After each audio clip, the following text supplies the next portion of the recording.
Good afternoon to all. We are so glad to have you in our class for today, which is Top Tips for Marketing Your Home Inspection Business in a Socially Distant World. And we have Matthew Hawley with us. He will be teaching the class. My name is Brenda Roebuck. I'm here to host the class. If you have questions or if there is something that I can do to assist you, please let me know through the chat box. As we go through the class today, I have a few announcements I'd like to make for you. And then from that, we will turn it over to Matthew. And please remember, we're having a raffle at the very end of the class. So in that chat box, please put your name so that we will know who is in the class. We are not making certificates. If you would like InterNACHI CE, please go in and manually add that information on your dashboard at nachi.org/credits. I will put this in the chat box so you'll have that link. It is not for any state continuing education. And if you have questions during the class, please use that chat box to put those questions in. We'll be monitoring it throughout the class. And please keep in mind that we may not be able to answer all of your questions. And then I will put a link in there for you for seeing all of the education that's coming out. We will be recording the class. It will be put up on YouTube and then InterNACHI webinars. So you'll be able to look back on the information if there's information there that you would want to hear again. So without further ado, I'm going to turn the class over to Matthew Hawley. And if you need me, let me know. Thank you, Matthew. Brenda, thank you. So have you ever wondered why your phone is not ringing? Have you ever wondered why my calendar is empty? Have you ever wondered, what am I doing wrong? Early in 2020, as COVID-19 was first becoming a household word and real estate offices were closing their doors to entry, and everyone was asking the same question: how do I let my agents know what I'm doing? I was asking myself those same questions. My name is Matt Hawley. I want to thank you for joining me today for Tips for Marketing Your Home Inspection Business in a Socially Distanced World. Before I get started, I want to give you a little bit of background about myself and my company. I have been around construction since I was about 5 years old. My mom and dad owned a lumber yard, so I was raised on and off of job sites. I live in a small town in southern Illinois. We have a total of 750 people. Yes, I know and understand there's apartment complexes in major cities that my entire town could fit in. The closest city to me is St. Louis, Missouri. That's about an hour drive. I am a CPI. I am a CMI. I started my business in 2010, and I did a whopping total of 10 inspections that year. For the last 3 years straight now, my company has done over 1,000 inspections each year. If you joined me earlier this year for Marketing 101, you will hear me repeat some of the things that was in that presentation, but today we're going to dive a little bit deeper into some of the specifics of marketing before COVID and even during COVID and how they can be meshed together, and what I see as being post-COVID marketing also. Most home inspectors make several simple mistakes starting out. One of the most common ones is thinking that they are super home inspector and that they could drop off some business cards and brochures and just watch the money roll in. I regretfully admit that I made that same mistake, which is probably why I only did 10 inspections my first year. I had several things that were hard to learn. And right off the bat, to truly succeed as a home inspector, you first need to understand three things. And the first one is agents need to know you. Then they need to trust you. And eventually they will use you. It takes an average of 8 person-to-person contacts before a real estate agent will use you. COVID-19 has made getting those in-person contacts harder. Keep in mind, I said harder, not impossible. During this presentation, I'm going to talk about some of the ways to still get those in-person present connections and how you can get online connections with agents and buyers. Keep in mind that most inspectors quit after the second, maybe the third contact with someone, and they move on to somebody or something else. Persistence really is your friend. Do not expect to walk into an established area and immediately take business from an established home inspector or home inspection business. Note, I corrected myself and said business, not inspector. And here's why. The truth of it is, you are a marketing company that does home inspections on the side. It was not until I realized that the marketing was my primary purpose and home inspections was what paid the bills that I finally started to grow. You can be the best home inspector in your market, but if no one knows you, you're never going to succeed. If you don't promote yourself and promote your company, at the end of the day, you're just an employee. 99% of the time, your first in person contact with your customer will be at the home inspection. Your marketing will set the expectations for the agent and the customer. Be sure to meet and exceed their expectations. Never overpromise and then underdeliver. That's the definition of a pending problem. Marketing is really honestly all about dreams, selling those dreams. Watch a TV commercial, read a magazine. One of the things you're going to notice real quick is they're not selling the quality of the workmanship or the material that goes into that car. They're selling one of the most expensive items a person will ever buy, a new car smell.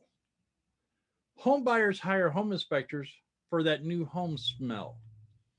In other words, they want to know they are not what they are buying is not a money pit.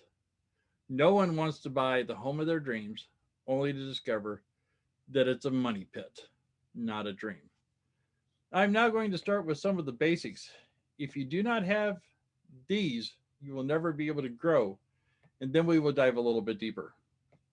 It's going to sound silly, but answer your phone.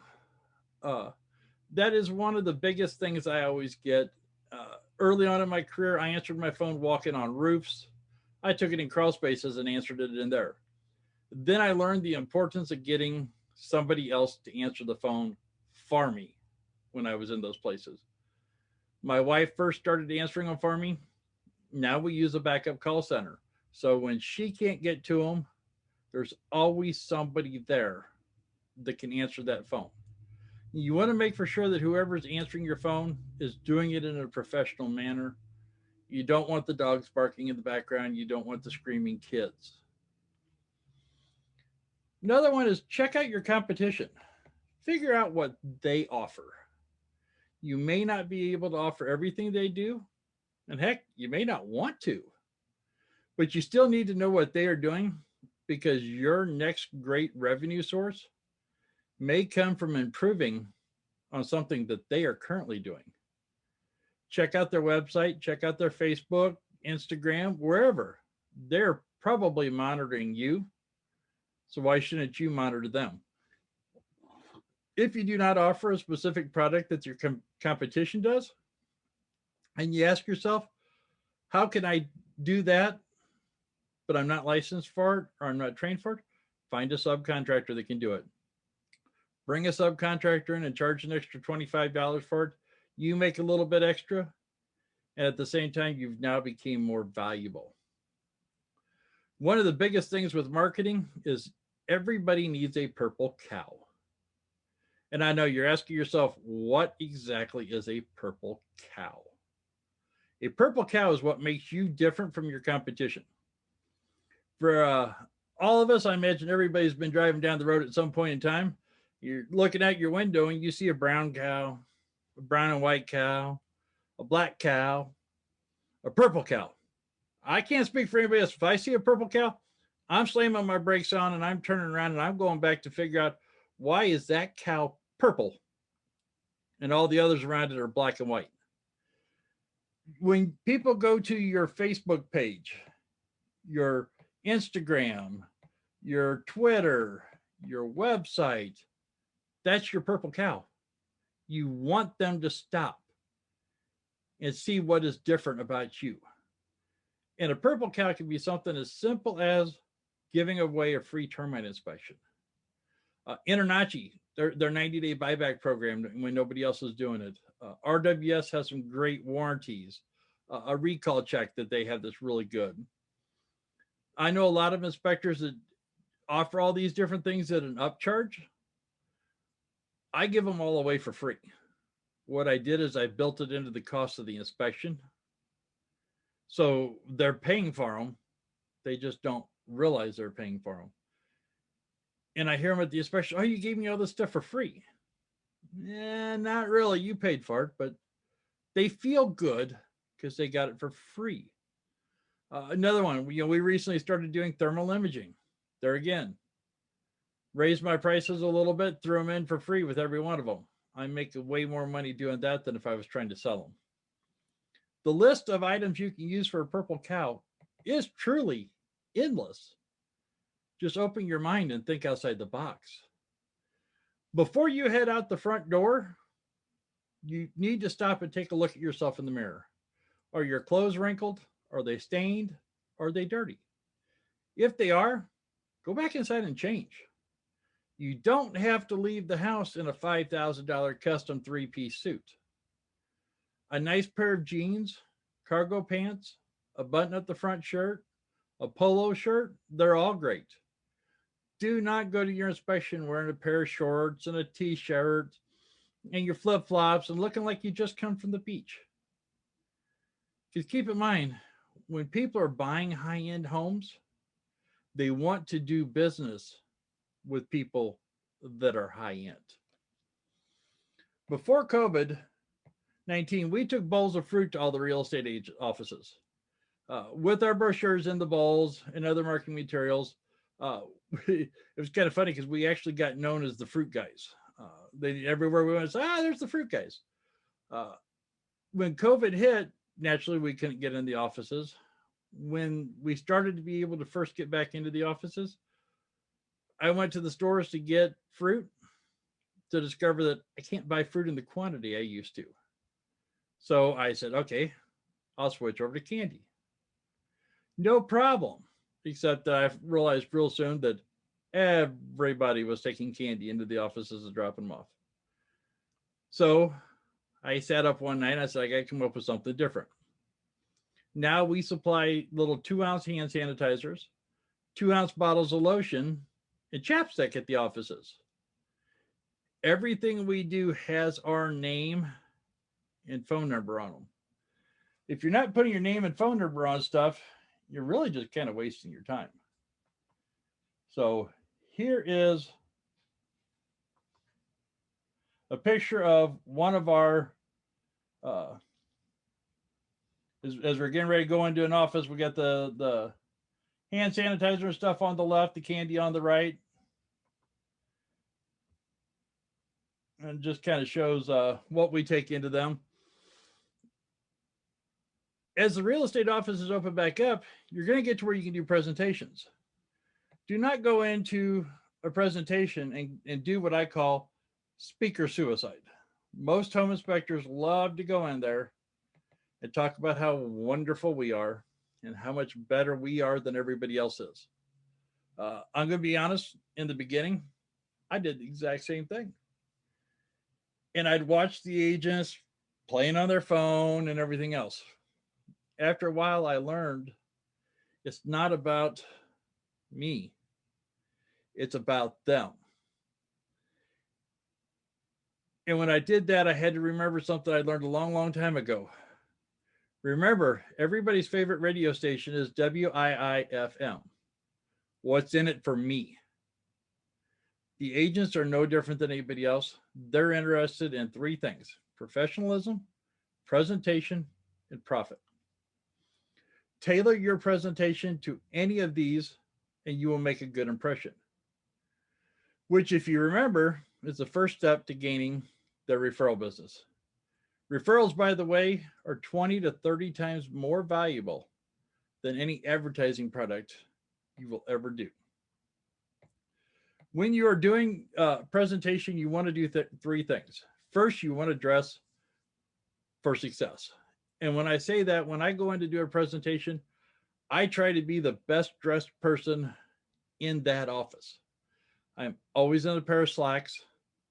I've got the same orange shirts I have on now, except I have one that stays in the office or my closet that never gets worn to inspections. I have a suit jacket, and a black tie. And I go in there with the intent of being the best dressed person because I want them to see somebody who operates at a high level. The second one is you need to feed the agents. And when I talk about feeding the agents, I don't mean you take a bucket of chicken or a box of pizzas or some sub sandwiches in. Let the lenders do that. Let the other home inspectors that don't really know what they're doing do that. When I go in, we now, because of COVID, we set up a hand sanitizer stand at the start of the food line. We do, if it's a lunch, we do a homemade lasagna, a homemade fettuccine. We have meatballs. We do a salad. We have rolls. We have a dessert. We have drinks. If it's a breakfast meeting, we have a breakfast casserole we make. We take danishes, muffins, turnovers, all the spreads. We have everything spread out on wood serving trays with tongs. We supply all the silverware, the cups. The one that amazes me, though, the one thing we do that gets talked about more than anything, is we put a tablecloth down. I have a basic orange tablecloth I put down, and the agents will hang around and they will come up to me afterwards and tell me how amazing that tablecloth was and how they never had anybody bring something like that.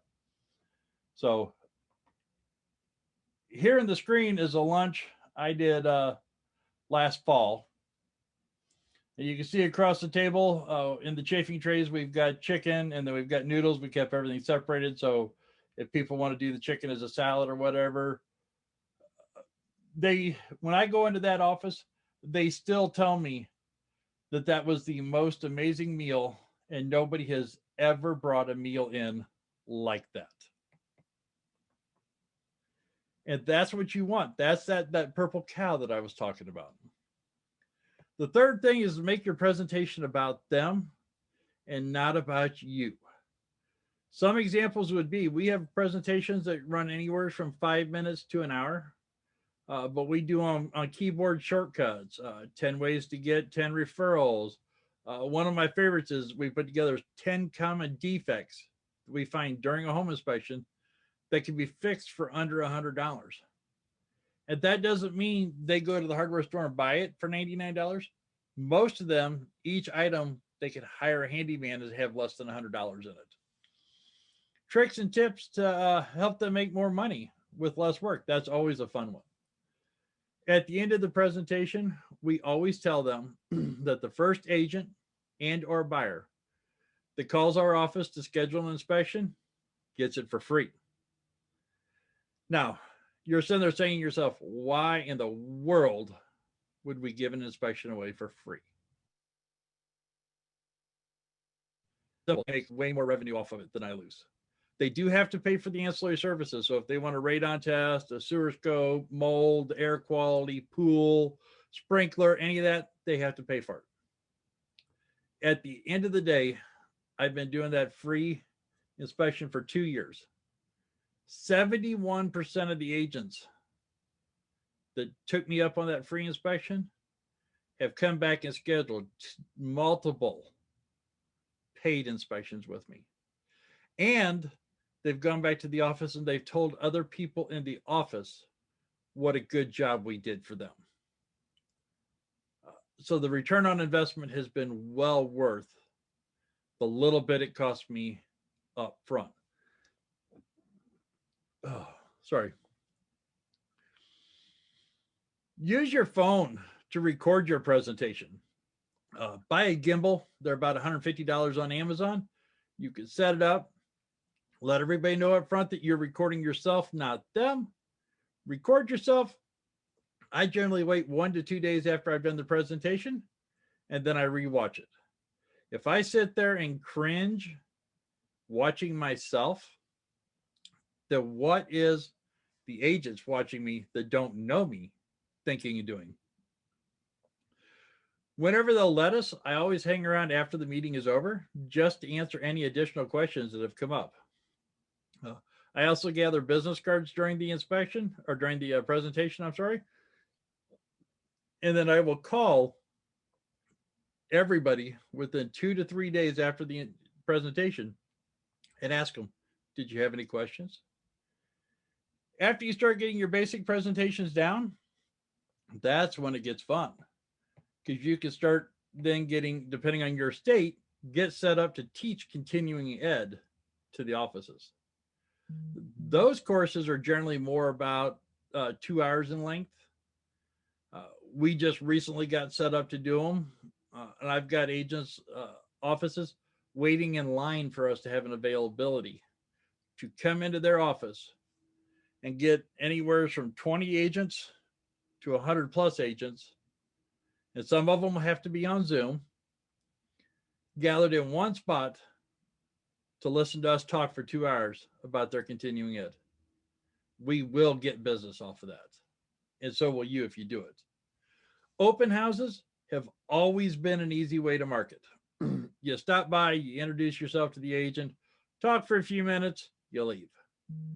Well, with COVID-19, it's kind of changed the open houses up a little bit. You can still market through them, though. The principle of marketing at open houses really has not changed. Always dress professional when you go to them.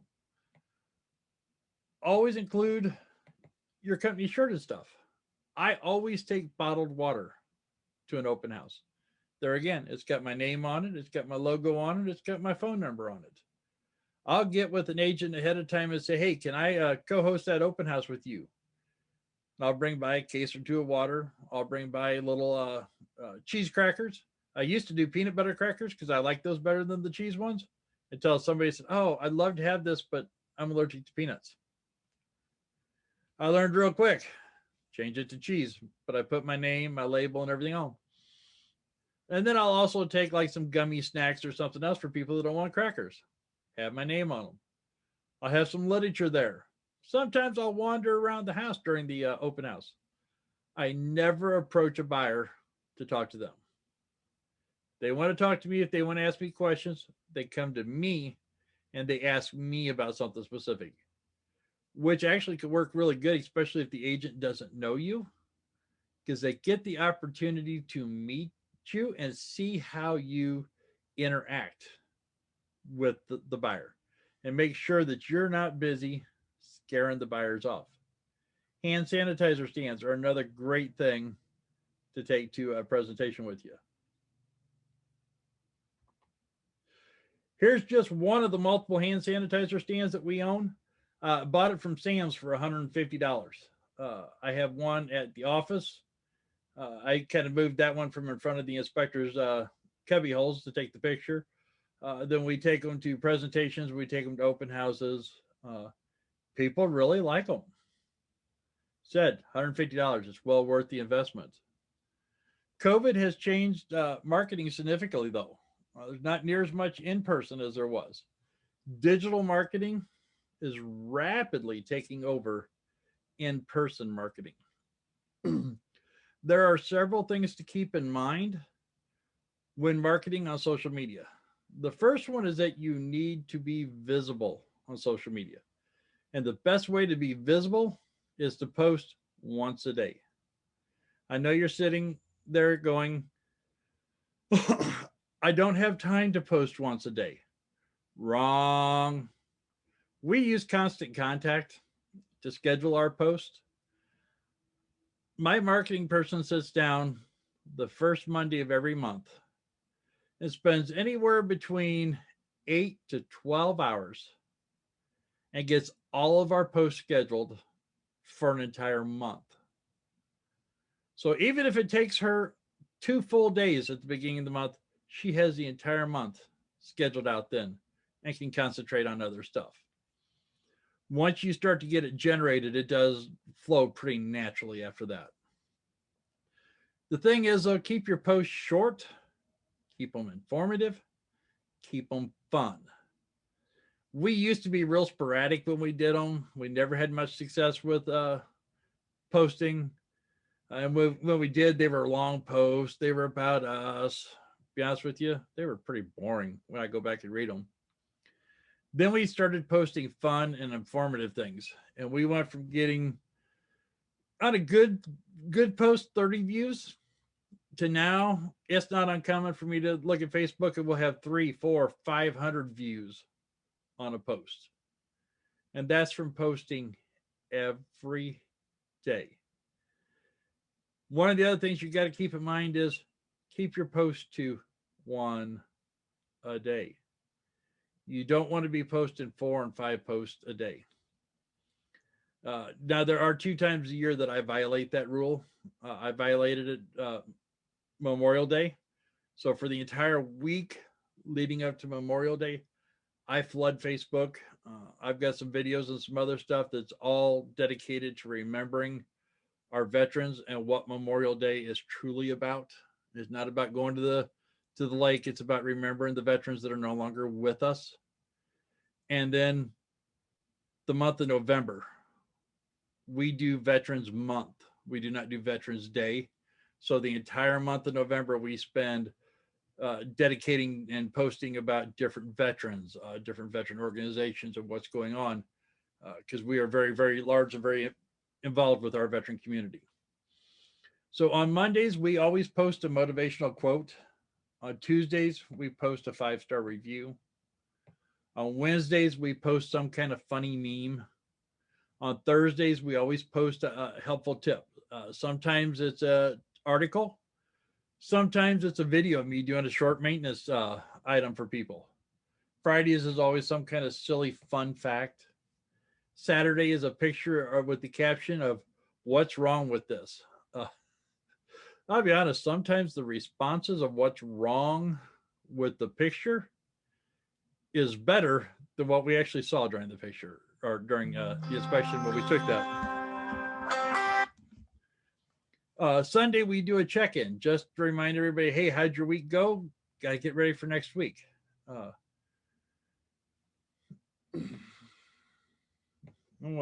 flip over and show you some of our various posts here real fast just from last week.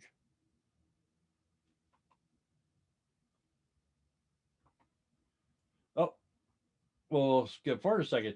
Here, I do a lot of videos on site where I'll just grab my phone, take it out of my pocket, and do a 1-minute video. I'm going to show you one of them real fast. Hi, this is Matt with Holly Home Inspections. During a standard home inspection, we always inspect all the exterior hose bibs on the house. So in this particular house, we've got the hose bib here. If you notice, the water pressure is about 90 pounds there. And the quickest way to test, best way to test the water pressure is to turn the hose bib on, get pressure in here, and then turn the handle off. If it holds pressure, you know there's no leaks or anything on the water line. The other thing is a hose bib and your water pressure should not exceed 80 pounds. So this particular house is at 90 pounds. When you get up over 80 pounds, you run the risk of your fittings coming apart. So we are going to recommend having a qualified plumber evaluate this. And most likely they're going to put a pressure regulator valve on it. For all your home inspection needs and all your home inspection questions in the St. Louis and the St. Louis Metro East, call Holly Home Inspections at 314-257-0040 or 618-593-9631. Thank you and have a safe day.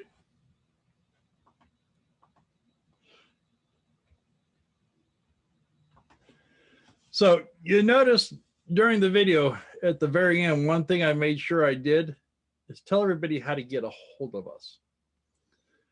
There's a home inspector in my local market, runs some amazing commercials. Never does he tell anybody how to find him, which I always just laugh at, and I hope he keeps doing that and failing to tell people how to find him. When I do those little videos like that, That's one I did last week. I haven't posted it yet. It's not uncommon for that video to get 700 views. Uh, People love them. You can add a lot of videos to your website. The InterNACHI has all kinds of them on their website that you can go get for free. 60% of the people, when they're surveyed, will tell you they'd actually rather watch a video than they would read a text message, read something. Make sure your videos, when you do them, are simple. You see, I do mine with my cell phone. No fancy camera crews or anything else. Yeah, there's flaws in them, and there's bleepers and bloopers and all kinds of good stuff. But yeah, that's what they are. Uh, Show people the reason to have the home inspection, whether it's a rusted flue pipe, leaking plumbing, uh, you're in the crawl space and you found stuff disconnected. But try to keep the videos. I like to keep them between a minute and a minute and a half. Uh, you start getting much longer than that, and people start phasing out of them. When I was talking about doing the one a day post, though, too, that does not mean you can't post upcoming specials. So if you have something coming up, you're getting ready to run January is a National Radon Month, so I may run a discount in January a little bit. A couple times a month, I may throw out there that we'll do radons at 25% off. So yeah, probably once a week, in addition to the one post a day, I'll put a second one out there. You just don't see me do it a lot. Paid ads on social media can go one way or the other. They could be a phenomenal success and create you lots of money, or they could be a great big money pit and flop like a big dog. When you do paid ads, make sure that you get with somebody that knows what they're doing, somebody that can set it up for you and target your market. You really don't need to be advertising on social media to high school kids. If you're like me and you're here in Southern Illinois, you don't need to be you're posting your ads showing up in California and Maine and Florida. Does me no good to have them there and just waste a bunch of money. But if you can keep them in the right markets, and another great thing is to go get a different phone number for them from anything else you use. That way you can track that phone number. You can monitor it. You can see how many times somebody clicked on that ad, how many times somebody called you, how many times somebody got a price quote, how many times somebody actually scheduled an inspection. And once you start to gather all that information together, you can then start figuring out what those ads cost you. When I first started doing Google AdWords, the first of this year, my AdWords in January ran me $35 an inspection for the ones I got. I tweaked them some. By February, my cost of my AdWords was down to $25. When I looked the other day for March, just based on what we've done so far, the cost of my AdWords per click, so that's per inspection, we're down to $20 in inspection. Yeah, I'd like to get it down a little bit more, and I will over time. But it's that whole getting it narrowed into a specific market and doing it in the right spots. When people go to your website needs to be bright, cheerful, clean, but at the same time, not overcrowded with stuff. I go to these websites and people have so much stuff in there, you can't read it all. We have tons of information in our website, but it's all in clickable links so they can go look at it if they want to. People are lazy. If they can't find what they want within the first 30 seconds, they're most likely going to leave your website and go to somebody else's. So keep that in mind. Keep your website simple and easy to navigate. Those clickable links are great because too much information will run people off. Now that you're starting to get people showing up at the inspections, so you're going, okay, now all the marketing is in order. It's time to meet and greet the person paying for your service. With scheduling the inspection, our office will make a point to call the client by their first name every chance they get during the scheduling process. No one has any one thing that they were born with or can earn or get that's more valuable than their name. And using it is one of the fastest ways to build a relationship during the inspection. Our inspectors make a point to greet the customer by their first name. They try to refer to them by their first name multiple times throughout the inspection. One big mistake, though, most inspectors make is they say, okay, I got the inspection scheduled, everything's paid for, I am done marketing. Wrong. What about marketing during the home inspection? Yes, you heard me correctly. Continue to market to the buyer, the buyer's agent, the listing agent during the inspection itself. Starting with whatever you do, do not park in the driveway, blocking the agent and the buyer, forcing them out on the street. Back in February this year, my termite company that I use, they had hired a new pest inspector. He got to the house and, well, he's no longer with them because he was a little bit on the lazy side, but he pulled up into the driveway. Make things worse, though, we had 10 inches of snow on the ground. The condo association comes through and cleans the roads and it cleans all the driveways for everybody. It's a 2-car garage. He didn't even pull to the side. He parked dead center in the middle of the driveway. The buyer's agent brought the buyer with her because the buyer was an 82-year-old lady that walked with a cane and did not get around very well, and with it being the roads being snow and ice covered, was worried to drive. The buyer was forced to park out on the road. There wasn't a lot of snow and ice on the road, but they were still forced to navigate that to get to the driveway, to get to the house. When I got there, everybody was inside the house because they got there a little bit earlier than I did. And I was still 20 minutes early. After the termite inspector left, though, the agent told me how upset she was that he was parked there and keeping them from being able to get in the driveway. You know, another great way to market is if you're like me, you're in an area that it snows, carry a shovel with you. I get to the house generally about a half an hour early. I'll shovel a path from the road through the side, up the sidewalk into the front door. Just one shovel blade wide. I don't get real serious about it. But the buyer and the agent love it when they get there because they don't have to trample through the snow. Another thing I do is I put a towel down. You can use a drop cloth or anything else you want.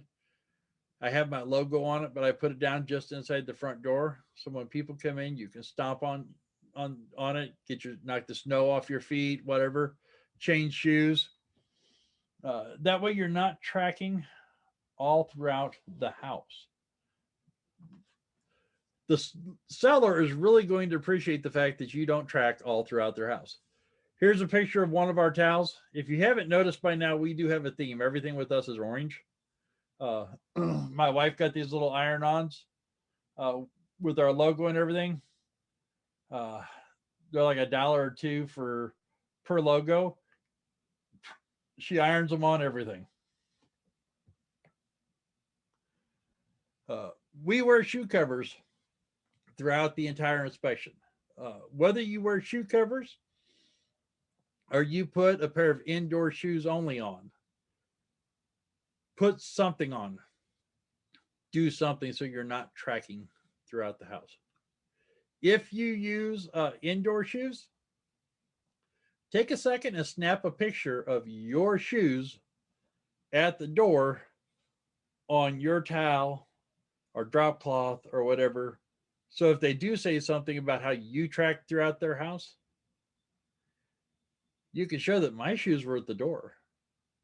Just the same thing when we take pictures of register events, and we take a picture of every register event or at least one register event in every room. Almost every time when we do it, if you look in the bottom corner of that picture, is our shoe with our shoe booty on. So we have repeated evidence and proof that we had our shoe booties on throughout the whole house. Different things, when the buyer used to get, or when the buyer got there, we used to give them a little tape measure, tell them to go through the house, kind of look at stuff, measure windows, blinds, whatever. Problem was is they kept leaving with my tape measure. So I got smart and I went to Dollar Tree and I bought 1,000 $1 tape measures. And now I've got 1,000 $1 tape measures with my logo on them that are 25 foot that I give to everybody at an inspection.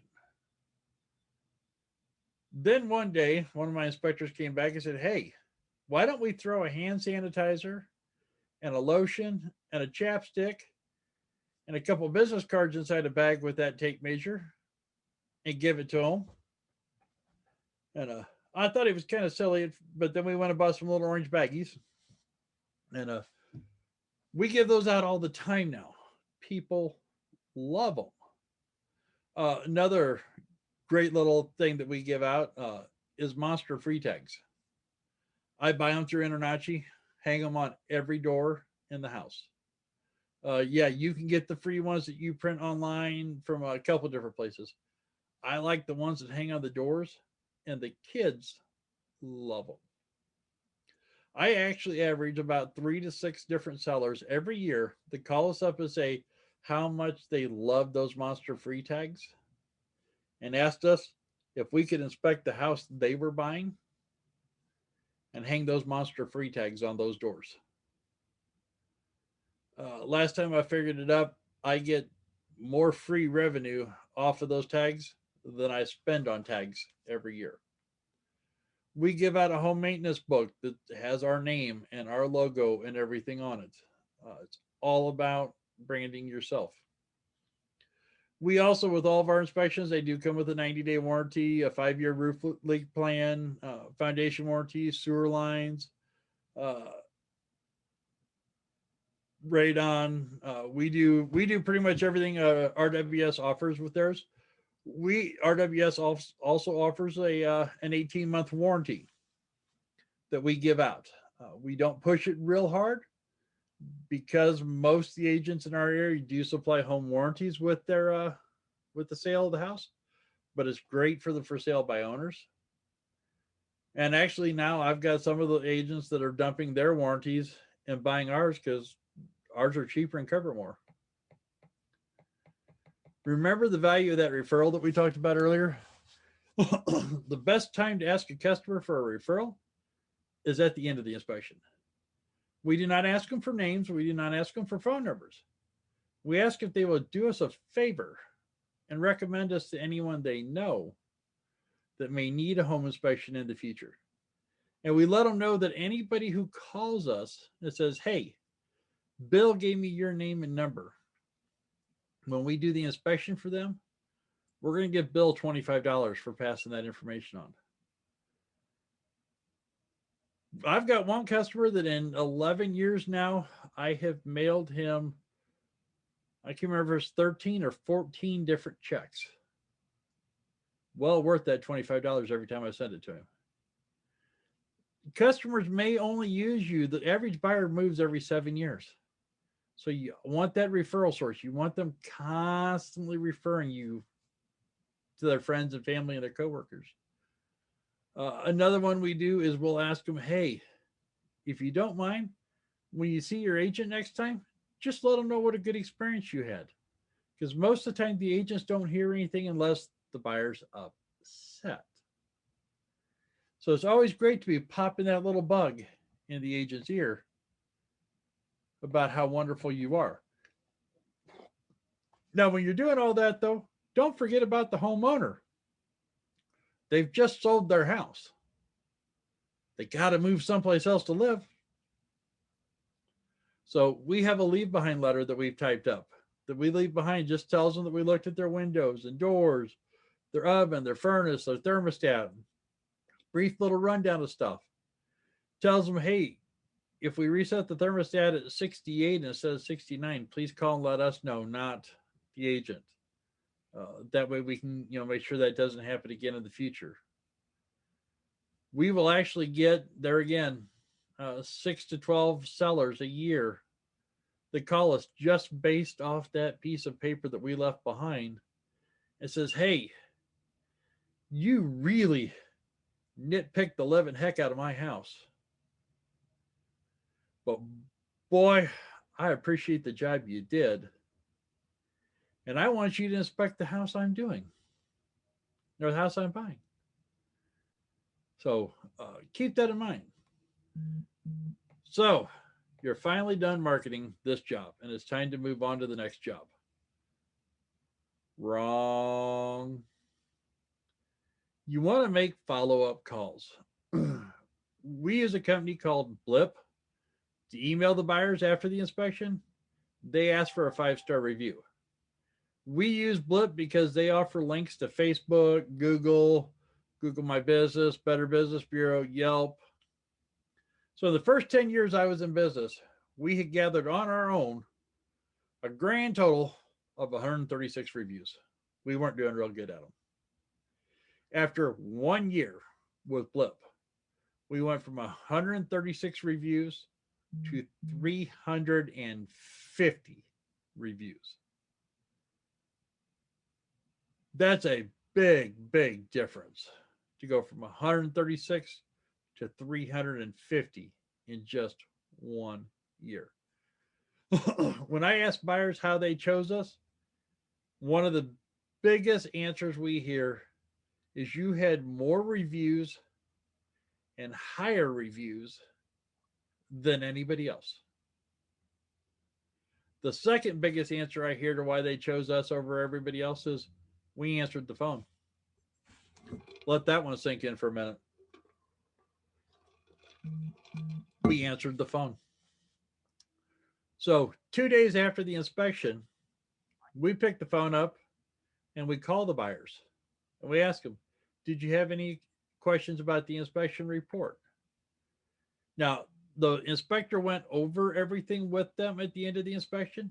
The inspector even told them if they have any questions to call us. A lot of people don't want to call and bother you, though. So we called them. Ask them if there's anything we can help them with. Is there anything we can do to improve our services? Is there anything we can offer that we don't? 95% of your bad reviews out there will come from a small misunderstanding that seemed really obvious to you, but not to the buyer, and can be very easily solved just by letting the customer finish telling you what their problem is and helping you explain it to them. Here recently, during a 2-day after phone call, when my marketing person called the buyer, she was told that the inspector did a really good job, but she wanted a refund. And she asked her why, and she's like, well, he put a note in here that he can't see through the walls and stuff. And my marketing person talked to him for a few minutes and said, my general manager's out of the office for a few minutes. He'll call you back when he gets back in. I called the buyer back. I talked to her for what seemed like 4 days.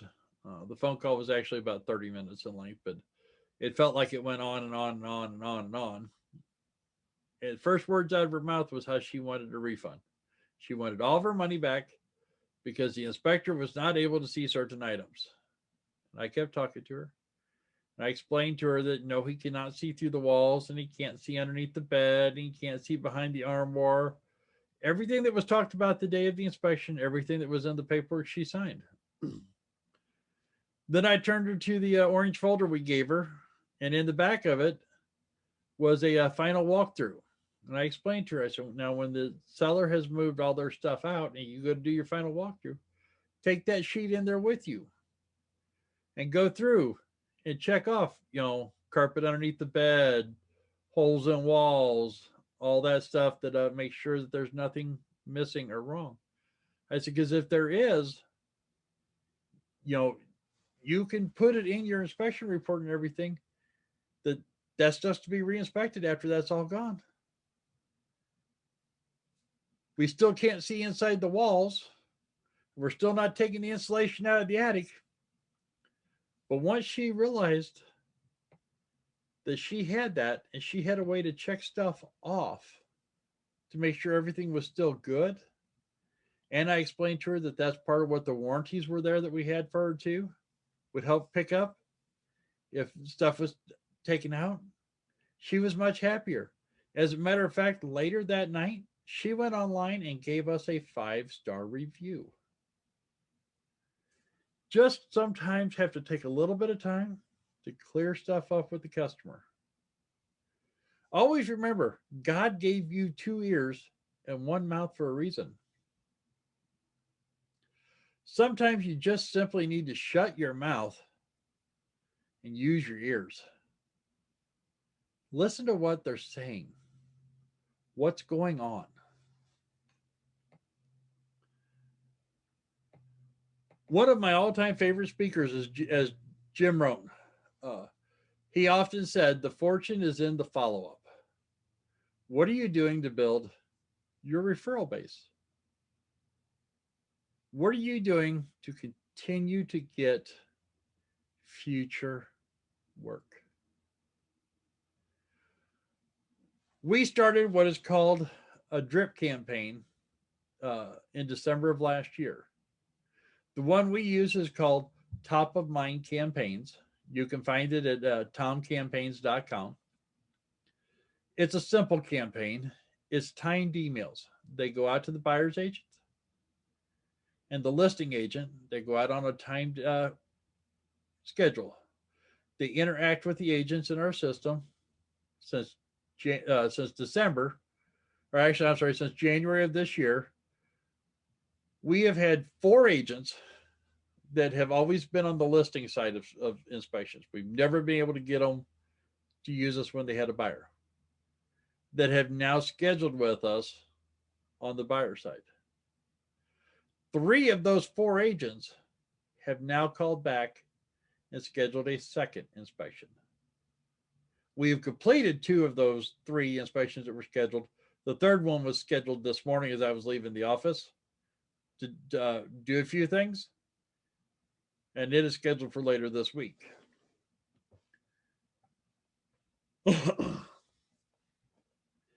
Since we started this campaign 3 months ago, we've had 2 agents that it's been over 6 months since we've used them that have contacted us and scheduled inspections. As a matter of fact, one of those agents has now scheduled 4 inspections with us since we started the campaign and those emails started going to her. She was also at her company the number 4 largest producing agent in her company last year. By herself with no assistance, she sold just over $9 million. So to have her coming back our way is a really good thing. Matter of fact, I first met her when she was a fairly new agent. Nobody really paid any attention to her. I got to doing inspections for her. We formed a relationship. She got married and she quit doing real estate for a while. She came back to real estate and everybody's like, oh no, you use this guy over here, use this guy. Well, she did for her first year and a half, 2 years back. Now she's come back home to roost where she belongs, with us. And that's all because of that campaign. You should stand out from your competition. If you do not tell potential customers why you are better than the competition, then you're just a commodity. You need to connect emotionally with buyers and sellers because they're often nervous Nellies.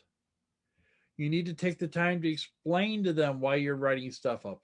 Put it in terms that everybody can understand.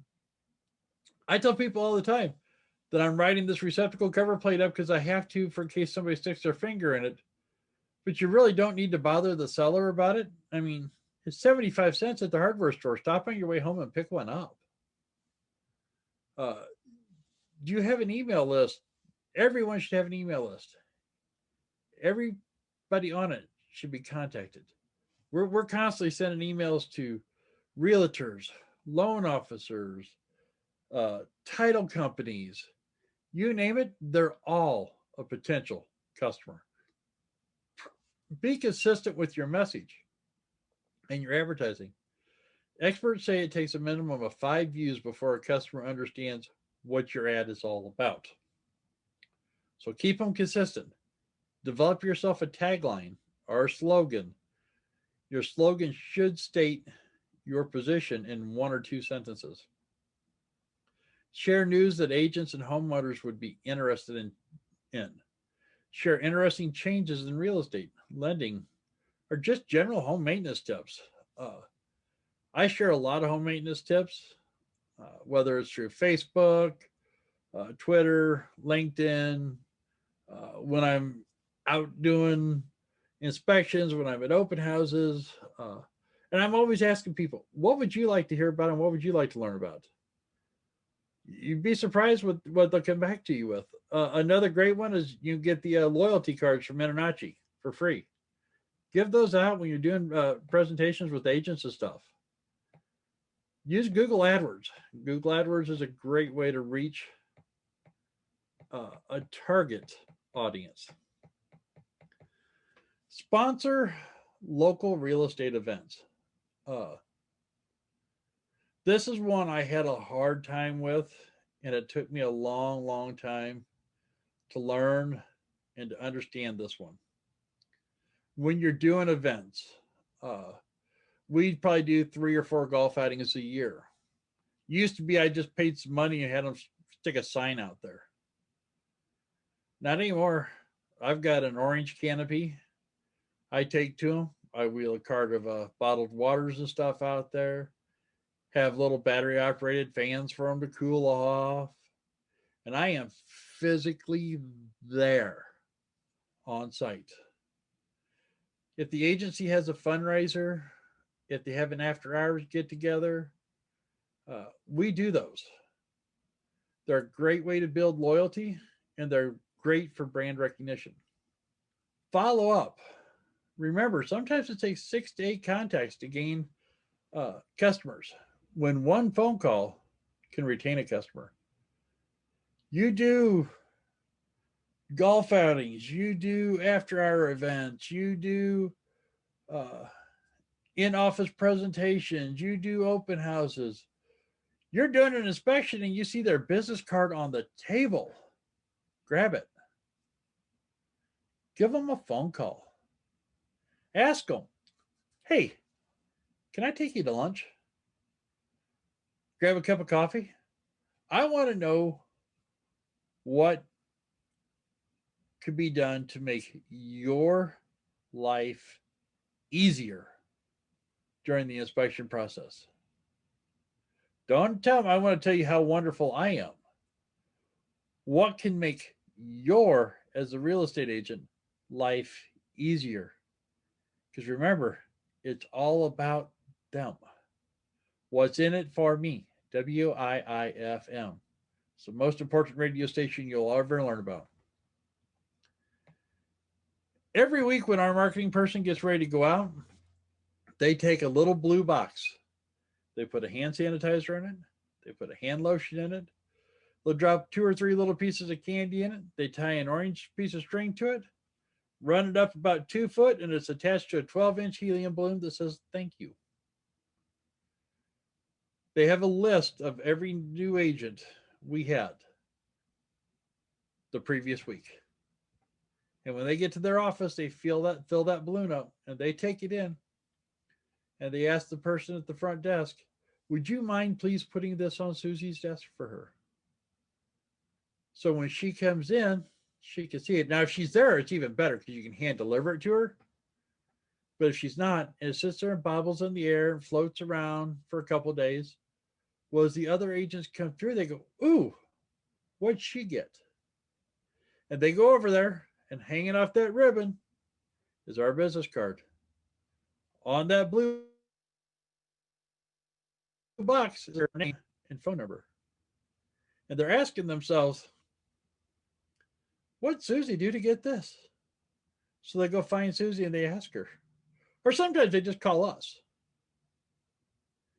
It's amazing how much attention those balloons get and how much work they drum up on their own. One of the biggest things you need to do, though, while you're marketing is always remember, Moby Dick did not start out as a great white whale. Everybody wants to chase the big established agents. Please don't take me wrong. I spend plenty of money chasing them too, and plenty of time. But the one thing I remembered from day one is Moby Dick started out as a guppy. At one point in time, he was nervous writing his very first real estate contract. And he got through that. And he got through that home inspection. And then he eventually got his second sale and his third sale. And he's now got himself a home inspector that he likes. And now all of a sudden he's doing 10 sales. And he's doing 20 sales. And all, next thing you know, he's selling $3 million a year instead of trying to get his third sale of the year. And all of a sudden, all these home inspectors are knocking on his door and or her door saying, hey, I'm so-and-so and I'm wonderful and you need to talk, but he listens to him, he nods his head, says, uh-huh. And he looks at me and says, Matt, you have nothing to worry about. When nobody else would talk to me, you did. When nobody else had time of day for me, you answered my phone calls. And a perfect example of that is I do the home inspections for the number two real estate team in the entire state of Illinois. I started doing inspections for them 7 years ago. Tammy had been been in real estate for a few years at that point, but she was nowhere near as big as she is now. I was fairly new. I'd done an inspection that she was on the listing side. And she called me up and she said, hey, Matt, I got a question about this. I talked to her about it. I even told her how to fix it. And that would cost her less than $25 if the seller did it herself. And she's like, wow, the electrician wanted $2,000 to do it. I became her go-to inspector. She now has 2 other agents that work underneath her. And they only sold $17 million last year. And guess who got about 70% of their inspections? My company did. I would have got 100%, except they can't force the buyer to use who they want them to use. Every now and then one wanders off the reservations, but I got with them when they were small, when nobody else was really paying any attention to them, and I grew with them. And oh yeah, I answered my phone. Now, one of the most important things I want you to do, though, is if you are in my local market here in the St. Louis area, the St. Louis Metro East, I want you to forget about everything we've just talked about. Okay, more seriously, I don't care who you are or where you're at. Write this next thing down. I'm going to give you my email address. It's Matt, MATT, dot HHI dot GM at gmail.com. If you ever have a question outside of this presentation that we're doing right now, do not hesitate. Send me an email. I might not get back to you within a half an hour. It may take me 5 or 6 hours to get back to you. I will answer you within 24 hours, no matter what. Most of the time, a lot faster. I want to share a few more things real fast. Said, here's those towels that, so the hand sanitizer and stuff that we give out. Here is that little baggie that I talked about earlier. You can see the hand sanitizer, the lotion, and the chapstick there. Here's everything outside the bag. The whole bag, everything inside of it, cost me $4.32. Here's just one of the motivational quotes we put out there. We do these on Mondays. You only live once, but if you do it right, once is always enough. Uh, this one was for St. Patrick's Day, just telling everybody how wonderful St. Patrick's Day was and giving them a cheers. Oop. Said 5-star reviews. Always make sure we get the buyer's name in them, get our logo in them. Throw the 5 stars in there so people don't have to wonder what you're talking about. This was just a fun fact we had from Cheetos. The janitor, keep in mind he was a janitor that created Flaming Hot Cheetos. His story about how he created those, moved up through the company, and then went on to become a motivational speaker that speaks all around the world. This was always one of my favorite ones. This was we posted the other week, just asking people what is wrong with the picture. We get all kinds of comments back on this one. And then this was our just reconnect for the week, reminding everybody it was Sunday. And that, Sundays are to be loved. So really at this point, does anybody have any questions? Brenda, you still with us? I sure am. And we do have some questions. I'll ask them to you, Matthew, one by one so that it gives you time to kind of elaborate if you need to. Yeah. Um, Here's one. It says, I'm just one person starting out. This sounds completely overwhelming. What are the top 3 things that I should focus on as a sole proprietor? So as a sole proprietor, the 3 things I had to focus on the most when I first started out was my open houses, getting into those and getting established there. Uh, get You can go back and watch my marketing 101 on InterNACHI TV, and it'll delve into some of the basics. But a big one is when you start making your marketing route. You start saying, I live here, and take a circle and draw a circle and say, this is as far out as I want to go on inspections. Shrink that circle in then and pick a handful of offices on that outer ring. Because remember, those agents will travel out. Go and visit those offices. Get to know them. That's where you're going to make your mistakes at, is those early offices. Once you're comfortable, have an inner ring, because that's the core offices you really want to target, and then move to them. Never quit going to those outer offices, though, and start working on getting those presentations. Once you get those presentations and once you get known, the inspections are going to come to you. It's just got to take your time. Okay. And someone had asked if you will repeat your email once again. Yes, it's Matt, MATT dot HHI dot GM at Gmail. Okay. And Thank you. one thing I forgot, and I apologize for this, is when you're doing your marketing, because a lot of what we've been marketing recently is via Zoom. So I spent $150 on the green screen that's behind me. So if you notice, I'm not fading in and out of the picture. You get a green screen like this, you can get yourself a free membership at Canva. $5 or 5 minutes. I mean, it took me to make this backdrop. Put my logo in the corner here and everything. So $150 for the green screen, $5 for the background. Just looks a lot better than having a bookshelf behind you. And another great one is you can buy a universal mic like this off Amazon for about $30, $35. Great directional mic.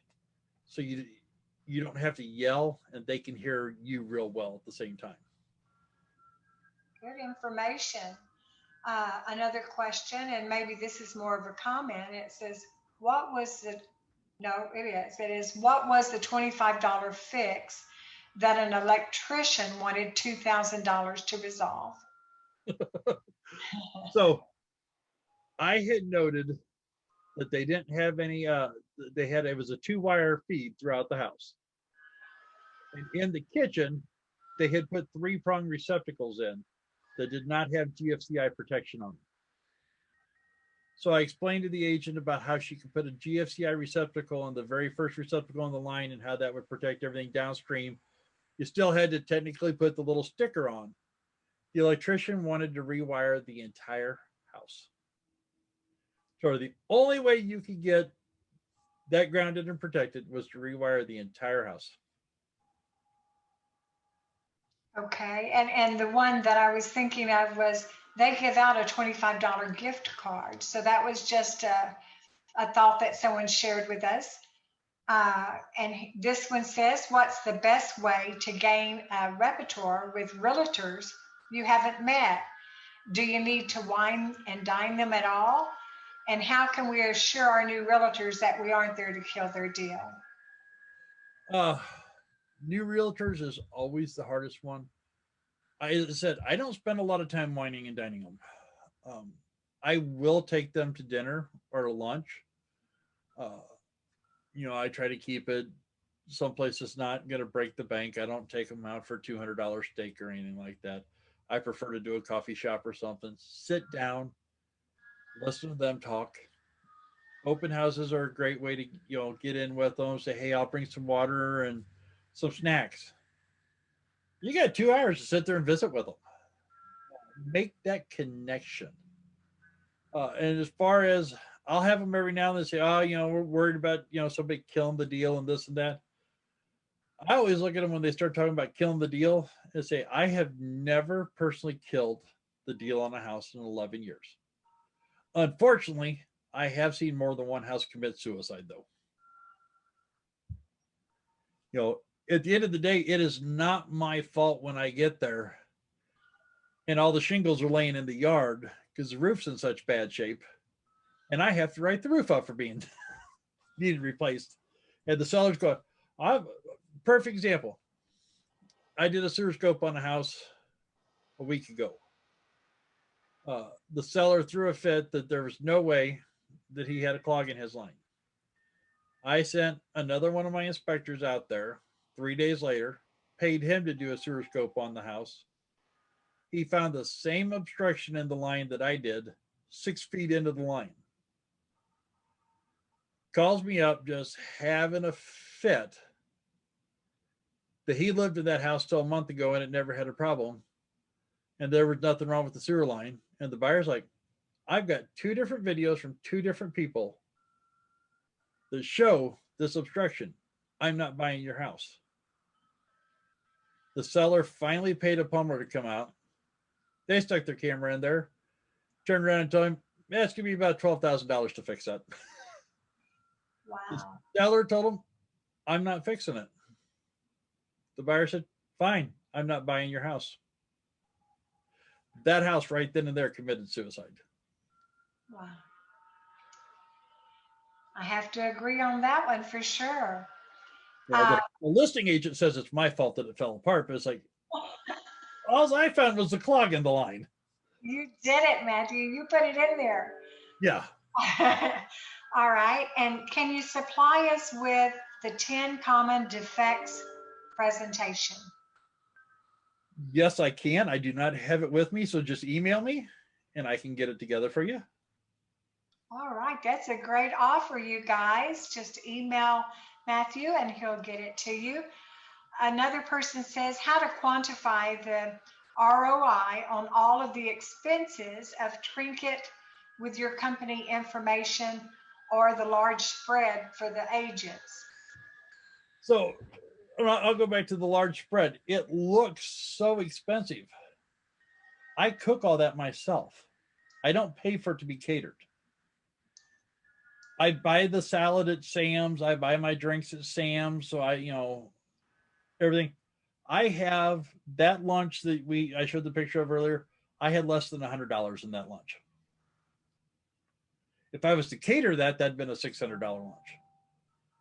I run $50 to $70 on a meal. When I count up the number of agents that are in there, my average cost is about $4 a head to feed them.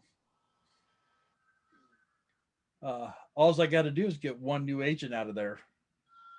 I paid for that meal. If I get 2 or 3 agents out of it, I'm ahead. Hey, good food always wins out. And as far as the trinkets go, it's built into the cost of the inspection. I know how much profit I have on every inspection. And when I decide to add some silly little trinket, I go raise my rates by $1 or $2, whatever the cost of the trinket is. Okay. Another gentleman has asked how many inspectors work for your company? I currently have 3 plus me. I've got 1 in training, and I'm actually set to interview 2 more today, and I've got 6 interviews set up for next week. Okay. And let me see. We had several questions here, Matthew. So where do you find, how does your team come up with your social media marketing material? Google. I go on there for like the motivational quotes. I go on there and type in free motivational quotes. There are hundreds and thousands of them out there. You got to watch, make sure you grab them off of the free websites because there's a lot of paid sites. And then I've got a folder I keep them in. So I can go back and regenerate them too. The pictures of what's wrong, every one of those that we use is from something that either me or one of my inspectors took during an inspection. The 5-star reviews, I mean, those generate themselves. The funny memes, we just go in and type in home inspector memes, real estate memes, and we search through them and we keep them. So once we posted them, 9 months ago, my Memorial Day video, my video for Veterans Month, I filmed those a couple years ago. I get them out every year and reuse them. My seasonal tips that I do, I've been using those for 10 years. They haven't changed. Every spring, I put them back out on green paper. Every summer, they go back out on yellow paper. Every fall, they go out on orange paper. And in the wintertime, they go out in a light blue paper, or no, a white paper with a blue trim. We got little snowflakes on the winter one as a border. All the others have a house as a border. Okay, and then someone asked, could you please restate a marketing source? Was it Tom's campaign? Tom Campaigns. TOMCAMPAIGNS.com. Okay. If I got it spelled right. If I spelled campaigns right. If they can't find it, just have them email me and I could send them a link to it too. So. All right. In Los Angeles, private home houses only, appointments only, and no real estate offices are open. Any other tips on how to reach them in person? Reaching them in person is hard when the real estate offices are closed. A good way to do would be watch the signs when you're out driving around. The agent's name on the signs. Pick your phone up and call them. Ask them if you can have a Zoom meeting with them to see if there's something. How can I make your real estate transactions easier for you? Even if I'm on the other side, I'd like to make it easier for you. If you can get a list of the agents from the real estate board, start calling them that way. Ask if you can do a Zoom meeting. Can you grab a cup of coffee with them? Can you help them sponsor an open house? But the office is closed. It is definitely harder to do it, but it can be done. Okay. And excellent presentation and information. Thanks, Matt. That came from Patrick. Okay, with all the overhead, what kind of inspection prices do you charge? So we have two different prices, one in Illinois and one in Missouri, but our inspections start at $329. In Illinois, they're $359 in Missouri. In Missouri, only because they don't count square footage in the basements, where in Illinois they do. So I might get a 1,500 square foot house in Missouri, and I get there and find out it's actually 2,300 square foot. So we raised our prices there. But then they go up $6 every 100 square feet. Okay. Here's one. Getting past the front desk and offices to visit the realtors is almost unheard of anymore, even before COVID. Any suggestion on getting to know them another way? So many just do not want anything to do with us. Get to know the greeter. So when you go into the front desk, get to first learn their name. Call them by name when you go in there. Start paying attention and watch behind them. Watch on their desk. Do they have a picture of their kid, their grandkid, the local sports team, baseball, basketball, football, hockey, you name it? Do they have pictures of from different vacations? Make those connections. Hey, how'd the Cardinals do last night? I mean, that was a great game. Yada yada. I don't watch baseball, but I watch the news to catch the highlights. So when I see them, I can talk about the highlights. Same with hockey and football. Anybody that knows me knows I'm not a sports person. I spend on in my free time hunting and fishing, but I know what's going on, and I can hold a basic conversation. I always ask them, "Hey, how's your grandkid doing? How's your kid doing?" When I was in here a couple weeks ago, you were talking about your mom had slipped and fell. How's she doing?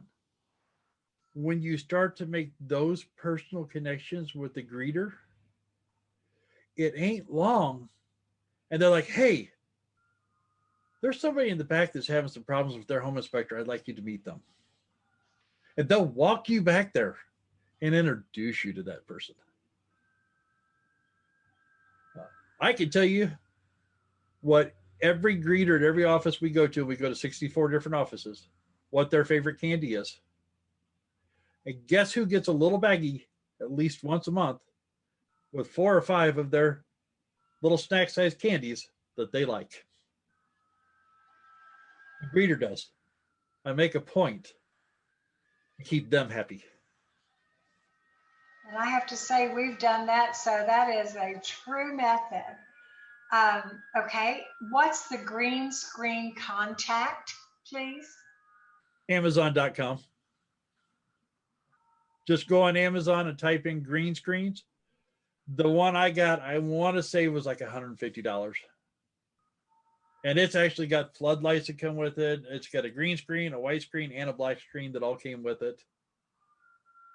You can spend upwards of $1,000 if you want. But I found this one for a little bit over $100 works just perfect. Okay, and let's see, for sole proprietor, you said there are 3 things for beginning marketing: open houses, visit the agent offices, and what was the third thing you said?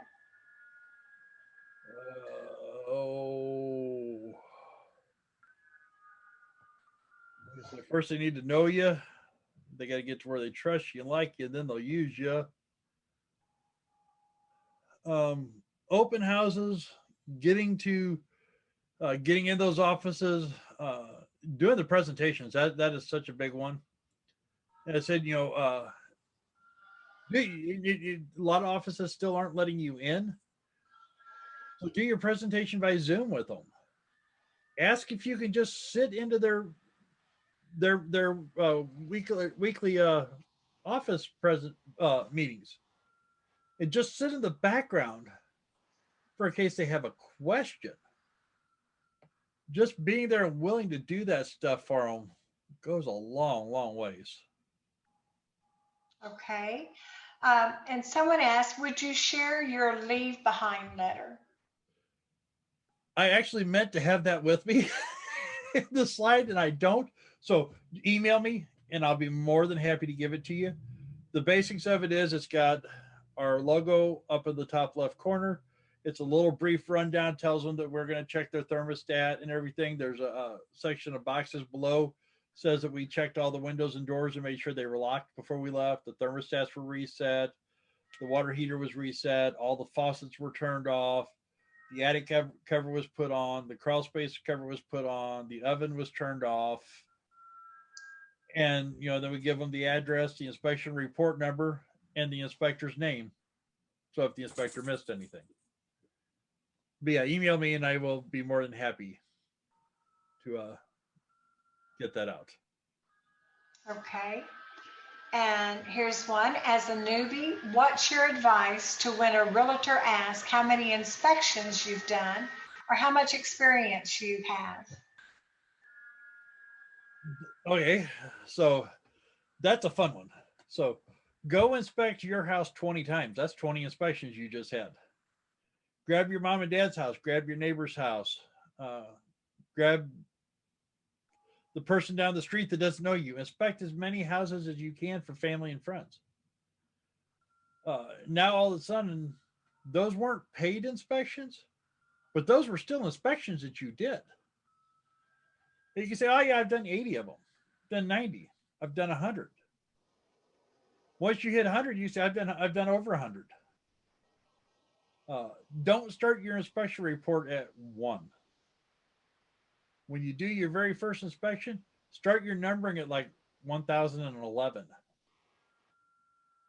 Started at a decent sized number and don't start at 1100 because you're just too obvious that you knew, especially if they dig around a little bit.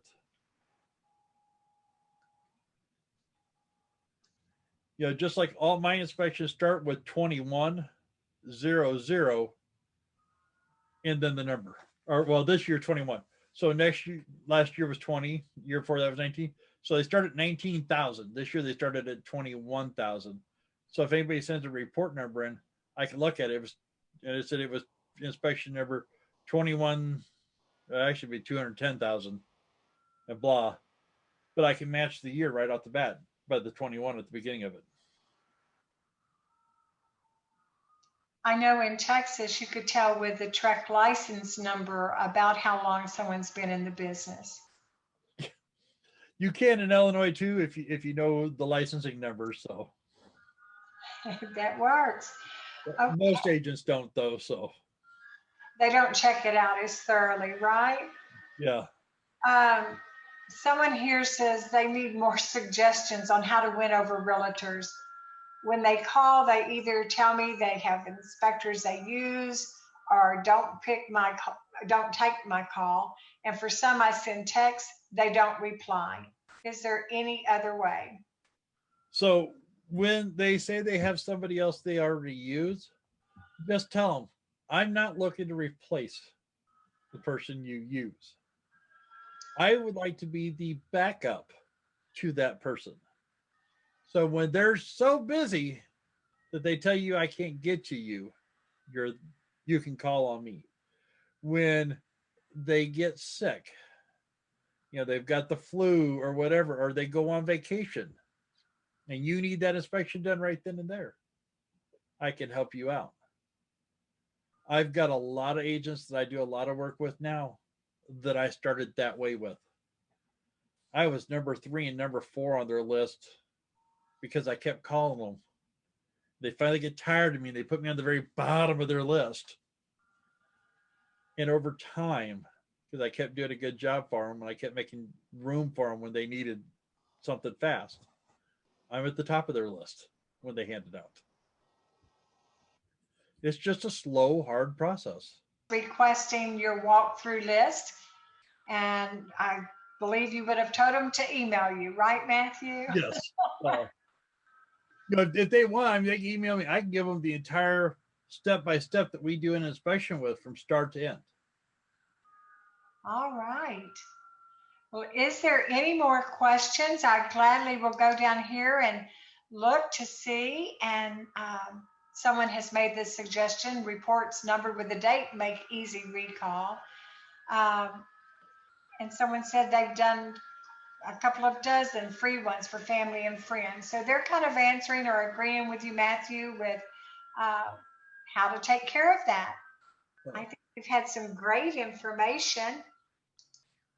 I did about 80 free ones between family and friends before I did my first paid one. And do you know, just kind of starting out, Matthew, what kind of costs you would have in marketing materials? So starting out with your marketing materials, you're going to want to buy stuff in smaller quantities. You're not going to get as good a deal. Starting out, I would never tell somebody to go buy 1,000 tape measures or 2,000 custom books. You could start out for less than $1,000 though, and probably set yourself up for your first year if you did it right. Okay, that is definitely good to know. It's something else to really keep in mind when you're setting your marketing budget and stuff. We are all getting ready to go into the busy time of year where there's more money in the bank than there is in December. So I'll sit down in July and August and I'll look through how much of what did I use in the last year. And I'll buy it right then. And I'll have boxes stacked everywhere. And then it'll slowly dwindle down. But I'm not having to in December try to figure out January, figure out how to buy a bunch of stuff. And by buying it in the summer, I can watch for it to go on sale too. Well, good. Well, thank you so much, Matthew, for presenting to us today. And I know I speak for everyone that was on our webinar that they gained lots of valuable information. Thank you.